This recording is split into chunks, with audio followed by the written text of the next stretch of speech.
Here are 5 content ideas that you can do if you are a financial advisor content creator.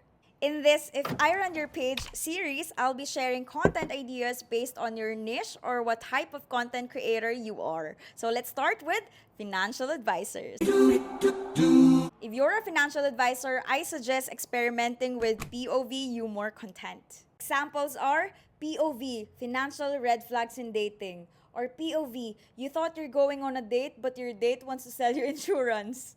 Bebenta yan. Kasi, aminin na natin, nakakatakot minsan mag-reply dun sa mga nangangamusta na hindi naman natin masyadong close kasi most of the time bebentahan nila tayo ng insurance. Number 2 is explainer videos.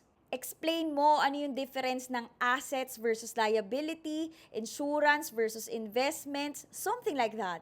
O kaya explain mo, kaya nga siya tinawag na life insurance kasi para siya sa buhay. Hindi siya para mag-prepare lang kapag ganon. Third is storytelling. This is usually the type of content that I see online na ginagawa ng mga financial advisors, but here's how you can make it more appealing or more refined. Few examples are, I used to earn 6 digits but had 0 savings. Or, my client became a millionaire using this underrated financial trick. There's creative hook, suspense, and educational part. Fourth content idea is enumeration videos. I-share mo yung listahan mo sa isang topic. For example, here are 3 signs that you need a financial advisor. Or 5 financial hacks that made me debt-free in my early 20s. Ganon. And lastly, I suggest that you make your own If I Were Your Financial Advisor series. Example, may nag-comment dyan, 24 years old po ako, breadwinner, ito po yung kinikita ko. Ano po kaya magandang life insurance sa akin and magkano po kaya yung kailangan ko i-prepare for that?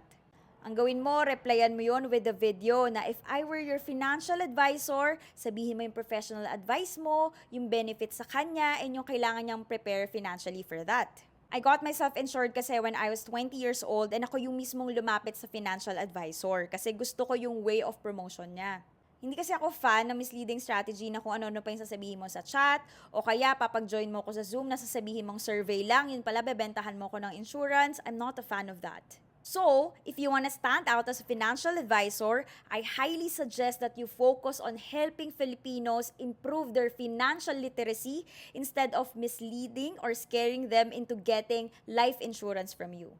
So that's it. Let me know kung ano yung next topic, niche, or industry na gusto nyong gawan ko ng content ideas for this If I Run Your Page series. Bye!